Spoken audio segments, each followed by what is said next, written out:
Cuando uno presiente que será una víctima, acaba siéndolo.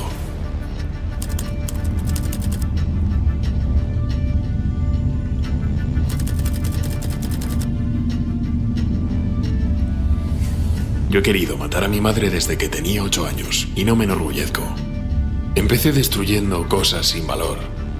Después me apropiaba de cosas de los demás y las reventaba junto a cosas mías. Luego sentí como una necesidad de suprimir seres vivientes y comencé matando animales para terminar asesinando personas.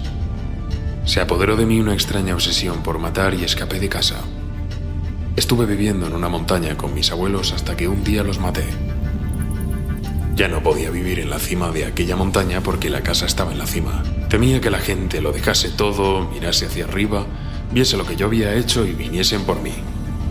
Yo estaba paranoico en aquel momento y sabía que si alguien hubiese subido y me hubiese mirado, simplemente mirado, le hubiese volado la cabeza. En una ciudad hubiese sido un asesino de masas a los 15 años. Habría matado hasta que me mataran, nadie habría podido pararme. Estaba asustado y agresivo, de espaldas contra la pared yo era como un conejo que corre y va borrando el camino. Y un día de pronto ya no pude resistir y salí de aquella casa disparando y gritando.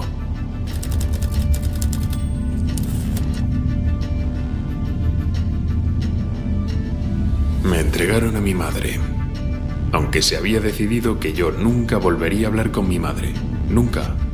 Ni nunca volvería a hacerle regalos de Navidad, la dejaría en paz. No obstante, a mí no me gustaba oír lo que algunas personas decían de ella, que acabó tranquilamente con 3 maridos.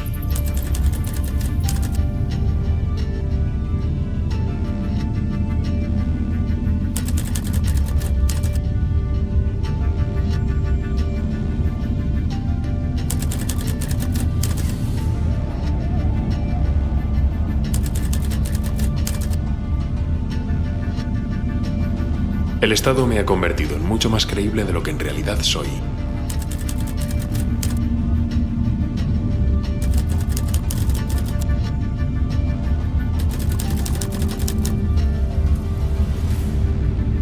Me proporcionaba un placer tan grande que a veces era un poco difícil controlarme.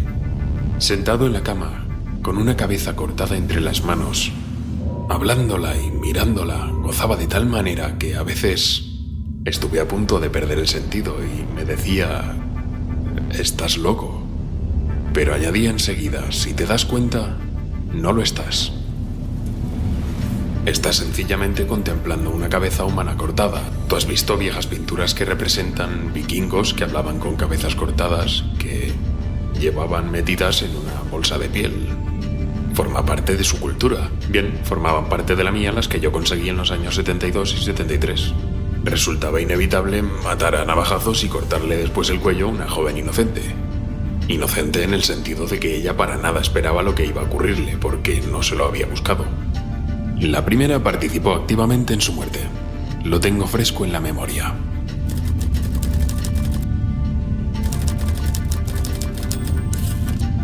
Y no fue que me volviera loco, era que simplemente mis ideas estaban bastante confusas. Deseaba llevar a cabo ciertos experimentos sexuales, o mejor dicho, buscarle complementos al sexo que pudieran satisfacerme. Una semana más tarde, asesinaba a mi madre.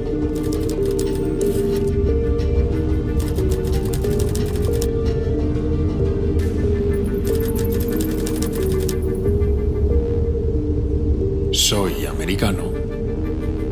Maté chicas americanas. Soy un ser humano y maté seres humanos. Y lo hice en mi sociedad.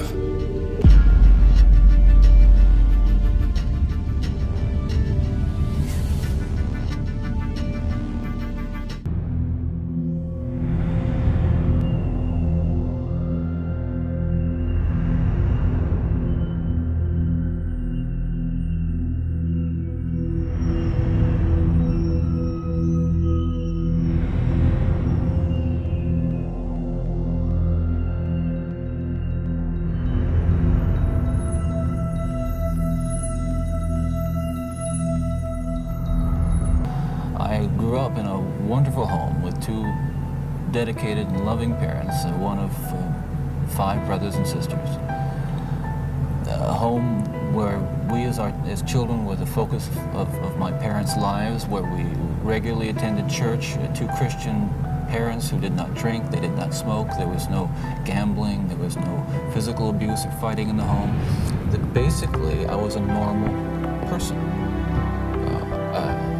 I wasn't some guy hanging out at bars or a bum. I wasn't a pervert in the sense that, you know, people look at somebody and say, I know there's something wrong with them, and just tell. I mean, I was essentially a normal person. I had good friends. I led a normal life, except for this one small but very potent and very destructive segment of it that I kept very secret, very close to myself, and didn't let anybody know about it. And part of the shock and horror for my dear friends and family years ago when I was first arrested was that there was no clue. They looked at me and they looked at the all-American boy.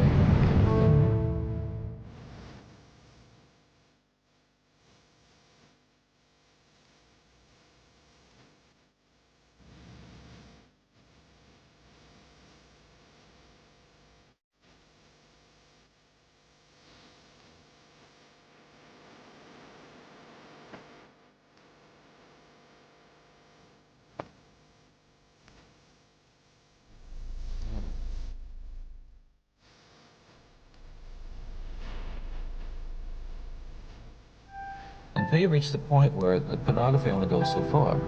You reach that jumping off point where you begin to wonder if maybe actually doing it will give you that which is beyond just reading about it or looking at it. Listen, I'm no social scientist and I haven't done a survey. I mean, I don't pretend that I know what John Q. Citizen thinks about this. But I've lived in prison for a long time now. And I've met a lot of men who were motivated to commit violence just like me. And without exception, every one of them was deeply involved in pornography, without question, without exception, deeply influenced and consumed by an addiction to pornography. There's no question about it. The FBI's own study on serial homicide shows that the most common interest among serial killers is pornography. Those of us who have been so much influenced by violence in the media, in particular pornographic violence, are not some kinds of inherent monsters. We are your sons and we are your husbands. And we grew up in regular families, and pornography can reach out and snatch a kid out of any house today. He snatched me out of my home. It snatched me out of my home 20, 30 years ago. And as diligent as my parents were, and they were diligent in protecting their children, and as good a Christian home as we had, and we had a wonderful Christian home, there is no protection against the kinds of influences that are loose in the society that tolerates.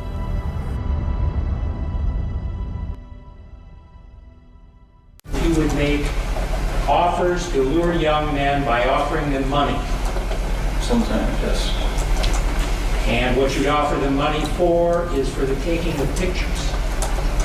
Occasionally. You'd also offer them drinks. Mm-hmm. Your answer is yes? Right. The other procedure that you utilized was to drill holes through the bone, through the skull of your victims? Yes. What did you inject into the holes? Sometimes hot water, sometimes a weak acid solution. What sort of acid? Hydrochloric. Now, what was the purpose of that drilling technique now? To put the person in a sort of zombie-like state. I didn't know exactly what it would do, but I was experimenting with the world. What do you mean when you say a zombie-like state? What do you State where he would be willing to just follow my orders and not want to leave. He was on the couch, lying down with the drilling technique had already been tried, and I thought. Did you arrive at a conclusion as to whether or not life as a consequence of the drilling technique? No, it hadn't. How do you know that? Because he was put my arm around him, trying to walk him back to the apartment, and got halfway there. Story was he was a house guest friend who sometimes drinks too much on weekends and runs out of the street and dresser. Do you admit to being evil, Richard? We are all evil in some form or another. Yes, I am evil. Not 100%, but I am evil. What do you want the world to know about you? The world has been fed many lies about me. I have read very few truths. Who are you?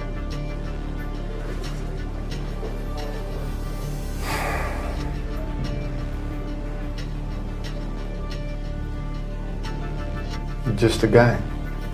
Just a guy. At the time, Ramirez was certainly a guy attracting a lot of attention.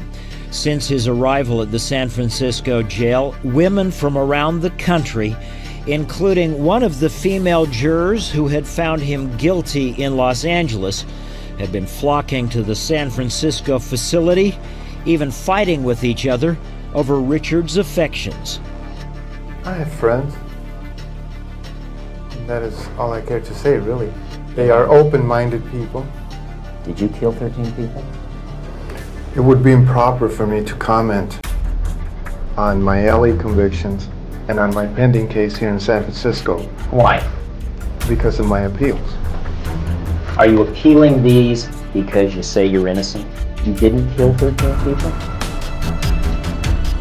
That is correct. You didn't kill 13 people. Again, it would be improper for me to comment in any regard to that question. You have now entered a very rare group of people in this country. You're in the ranks of Charlie Manson, Ted Bundy. You claim you didn't commit these murders, but you're right in there now as far as everybody else is concerned. Serial killers do on a small scale what governments do on a large one. They are a product of the times, and these are bloodthirsty times. Even psychopaths have emotions if you dig deep enough, but then again, maybe they don't. Do you have emotions, Richard? No comment. Tell me what kind of emotions you got going through you right now. I'll tell you what, I gave up on love and happiness a long time ago. Why? I don't care to explain that. Somebody- Let the quote stand for itself. People in this day and age are brainwashed and programmed like a computer at being nothing more than puppets. This nation, this country is founded in violence. Violent delights tend to have violent ends. Madness is something rare in individuals, but in groups, people, and ages, it is the rule. Killing is killing, whether done for duty, profit, or fun. Men murdered themselves into this democracy.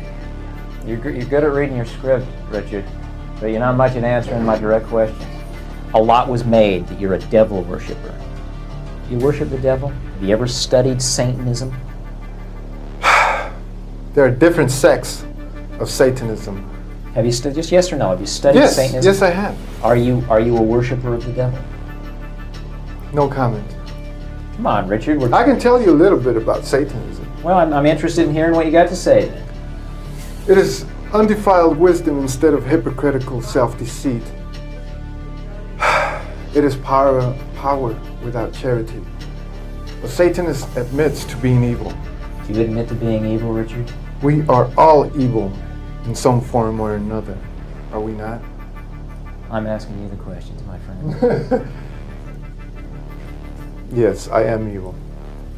Not 100%, but I am evil. Evil has always existed. The perfect world most people seek shall never come to pass, and it's going to get worse. People on the outside do not know what evil is. Do you know what evil is? Sure, Are you evil? somewhat. Strangler. Mostly my left hand. Well, so you strangle them with just one hand? Right there. Pressure point. You've got a wife, you've got a mistress, and you were also seeing prostitutes quite regularly. And other people. Well, I guess I could say I was enjoying myself. How do you know when they're dead? How? I don't know, just do.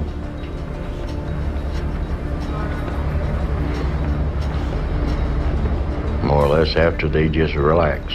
The body relax, doesn't fight no more. It only takes about 4 minutes, probably. Sometimes less than that.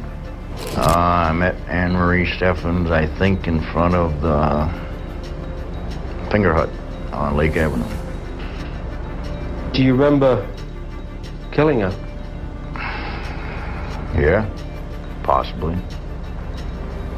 I'm not going into details here. After you killed her, you went back later to see the body. Is that right? No, I went back to clean it up. She was found with her head removed. That's right. How did that happen? Easy, just pick it up and move it. Or you just pull the head off? Yeah, it was already off. That was a fit of anger. You know, we spent a day down Turning Point Park, you know, feeding the ducks and walking around and we were making out. Then she just flipped, you know, jumped up, says, I'm going to scream, I'm going to tell the cops. Yeah, snapped her neck.